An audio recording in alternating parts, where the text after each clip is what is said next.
When inmates end up in a jail, it is very boring.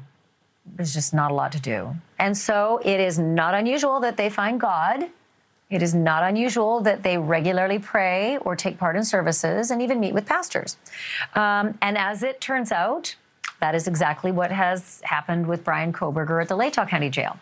He leaves his cell at 7 p.m. on Sundays to join a service in the library and has taken up the offer of meeting with pastors who come to that jail to minister the inmates, one-on-one as well as in the service. Bryan Kohberger has been doing that.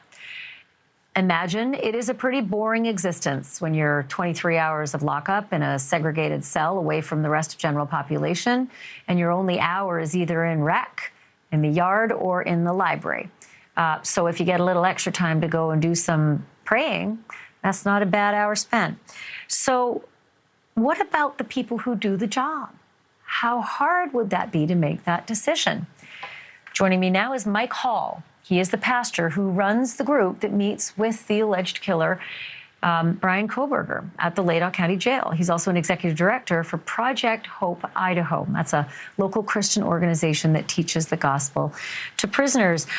You are a fantastic man. You are a bigger man than I, Mike Hall. I think it would be a hard decision for me to make, to want to go face to face with some of the most alleged dangerous people out there. What made you make the decision to have your group minister to Bryan Kohberger, being that he was among the other inmates at that jail? Really, it's just the heart is to bring the good news of the gospel of Jesus Christ to the inmates, and the availability of forgiveness and grace that we all need, and being able to communicate that message to whoever happens to be there and is interested in participating in the Bible studies.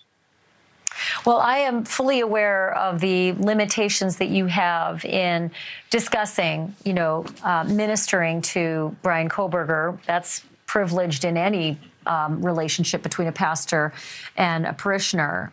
Those are protected conversations even from the law. So I get you can't tell me what the two of you, or at least your ministers and Bryan Kohberger, have spoken about. But I am fascinated about the mechanics of it. Do they end up in Bryan's cell with him, given that he's in a segregated setup? It's not like the other inmates? From the times that I've gone in there, there's a library where, we meet with folks. And so that's probably where that's happening. Again, like I mentioned, I haven't gone in recently.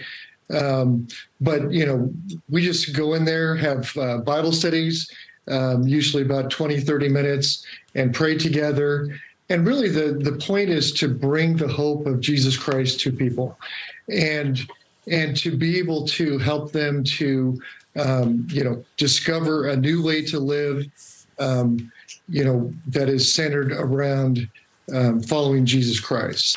I like reading some of the things you say. The gospel is meant for all of us. For all of us have sinned and fallen short of the glory of God.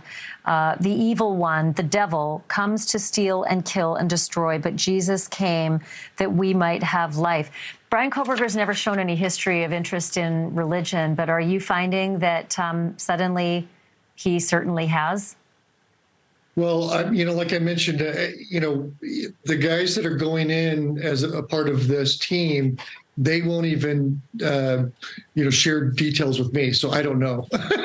Not for lack of trying, though, right? And I do respect not only the fact that you've got the pastor privilege with your team, but also there's the non-disclosure agreements and the gag order in this case. So sure. You're running a sticky wicket and you're doing a great job of it. But I do appreciate you sharing with me tonight, and you're doing very, very difficult work that not a lot of people would want to do. Mike, thanks for being here. Appreciate it.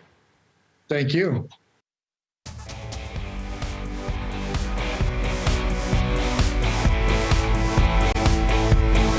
Thank you for watching. Go to newsnationnow.com to find NewsNation on your television provider. And don't forget to click the red subscribe button below to get more of NewsNation's fact-driven, unbiased coverage.